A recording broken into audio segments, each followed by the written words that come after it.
আসসালামু আলাইকুম রহমতুল্লাহ। এই ভিডিওটা স্পেশালি যারা গডস এয়ার ড্রপে কাজ করেছেন তাদের জন্য। তো গডস এয়ার ড্রপের লিস্টিং টাইমটা অনেকেই জানতে চাইছিলেন। আজকে আমি যখন ভিডিওটা তৈরি করতেছি তখন এখন টাইম হলো 7:20, মানে সন্ধ্যা 7:20 বাজে।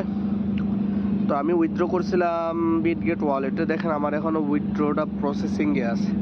আমি মোটমাট হলো 2539টা টোকেন পাই। যাই হোক, সব টোকেনগুলো উইথড্র দিয়ে দিছি। তো বিটগেটে এটা হলো লিস্ট হচ্ছে। তো অন্যান্য ইয়ারড্রপগুলোর ব্যতিক্রম টাইমেই কিন্তু এটা অন্যান্য ইয়ারড্রপগুলা সাধারণত বিকাল 6টায় লিস্ট হয়ে থাকে, অথচ এই ইয়ারড্রপটা লিস্ট হবে পিওরলি হলো বিকাল 4টা, অর্থাৎ ডিসেম্বর 5 তারিখ বিকাল 4টায়, অর্থাৎ গতকাল 4টার দিকে এই ইয়ারড্রপ লিস্ট হতে যাচ্ছে।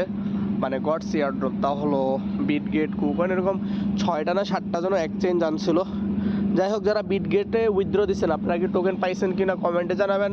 আর আমি এখনও টোকেন পাই নাই, তবে অনেকে কুকয়েনে উইথড্র দিছিল, তারা কিন্তু টোকেন অলরেডি পেয়ে গেছে।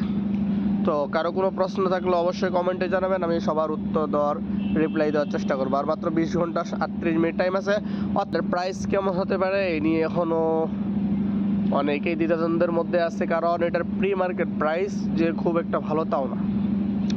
তবে অনেকেই আমরা আশা করতেছি এটার প্রাইস 00তে থাকার, এবং 0013 অথবা 0043 অথবা 0053।